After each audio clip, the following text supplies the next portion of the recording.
Yeah, I think what you said is very important, and it got to me thinking about how we need to sort of think about how to balance it out and what is the place of certain things. The other thing that I was thinking about in this context is because gaming is already something that's already looked down upon, and there's a lot of sort of shame associated Yeah, with it as well, right?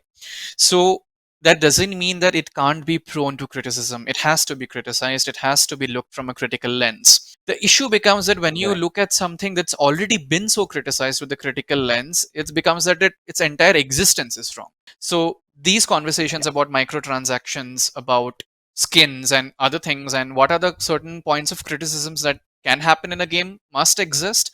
But we also need to be very aware, because I think we're still in a very nascent stage of sort of, see, you can yeah, criticize cricket as a sport, or you can criticize football as a sport, or you can criticize a team as a sport.